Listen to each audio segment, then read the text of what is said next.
राजधानी पटना में दिन दहाड़े फायरिंग की एक सनसनीखेज वारदात के बाद राज्य में कानून और व्यवस्था पर सवाल उठने लगे हैं।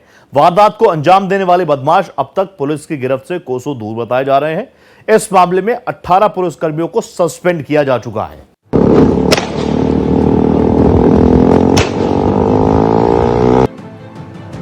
गोलीबारी का यह नजारा बिहार की राजधानी पटना का है। शहर के बीचों बीच बोरिंग रोड चौराहे पर दो बाइक सवार बदमाशों ने हवा में खुलेआम गोली चला दी। इस पूरी वारदात का वीडियो सोशल मीडिया पर जमकर वायरल हो रहा है। वीडियो में देखा जा सकता है कि बुलेट पर पीछे बैठा युवक पिस्तौल से 2 बार फायर करता है और वो भी व्यस्त बाजार में। इस वीडियो को नेता प्रतिपक्ष तेजस्वी यादव ने भी अपने सोशल मीडिया अकाउंट पर शेयर किया है और नीतीश सरकार पर जमकर निशाना साधा।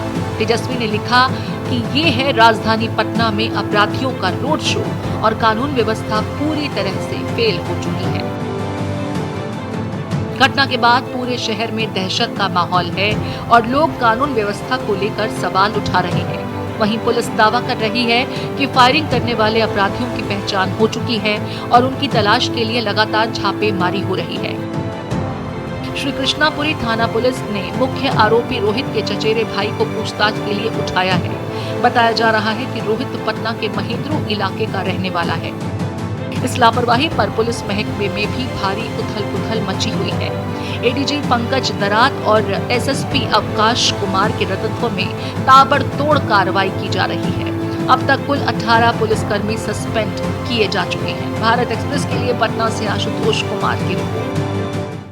तो अब देखेंगे बिहार में पिछले कुछ वक्त में लगातार लॉ एंड ऑर्डर को लेकर नीतीश सरकार पर, एनडीए की सरकार पर अग्रेसिवली अटैक किया जा रहा है। तो वहीं दूसरी तरफ से कहा जा रहा है कि भैया ये सब तो आप ही की देन है, ये सबको आप ही पालन पोषित करते हैं। जब जब हम उन अपराधियों को पकड़ते हैं उनका कनेक्शन आप ही की पार्टियों से निकल जाता है।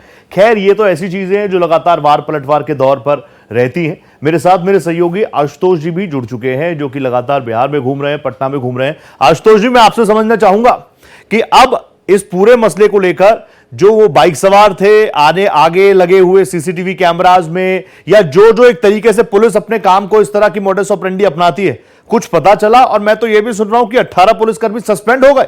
देखिए, ये महज कार्रवाई हुई है। पहले पूरे हालात को समझने की जरूरत है। जहां पे अपराधियों ने इस वारदात को अंजाम दिया है, फायरिंग की है, वो पटना का पॉश इलाका है, बोरिंग रोड चौराहे का वो इलाका है जहां कई तरह से कई अंदाज में सीसीटीवी लगाए हुए हैं और दर्जनों पुलिसकर्मी उस पोस्ट के नजदीक मौजूद होते हैं और वहां ये फायरिंग करके चला जाता है।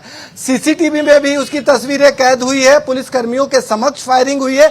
और सबसे जो दुखद पहलू है कि जब ये फायरिंग कर रहा था तो पंकज दरार जो कि आईपीएस हैं बिहार पुलिस में, उनकी गाड़ी पीछे थी। हालांकि उनके गार्ड ने भी फायरिंग किया और ये चला गया।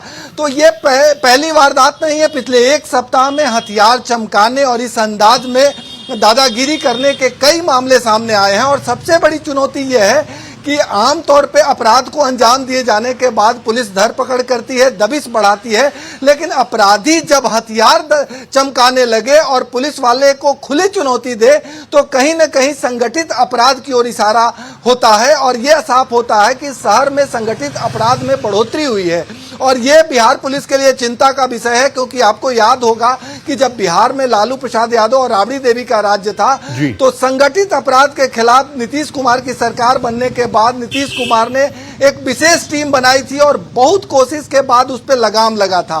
तो अंदाज यही हुआ करता था, कहीं बम फेंक दिया जाता था, कहीं हथियार चमका दिया जाता था, कहीं फायरिंग कर दी जाती थी। और ये जो दहशत का वातावरण है लोगों को डराता है। लोगों को लगता है कि कहीं फिर से वही राज्य तो नहीं लौट के आ गया है। ये बड़ी चीज है आशुतोष जी, और ऐसा कोई दिन जाता नहीं जब इस तरह की खबरें आती ना हो। सरकारें बार बार बदल रही हैं, हालांकि चीफ मिनिस्टर वही एक है, वो चेहरा एक ही है, लेकिन जनता बार बार कह रही है कि हमारे लिए तकदीर और तस्वीर बिहार की कब बदलेगी, कैसे बदलेगी, उसका इंतजार हमें आज तक है। थैंक यू सो मच, आप जुड़े मेरे साथ, बहुत धन्यवाद।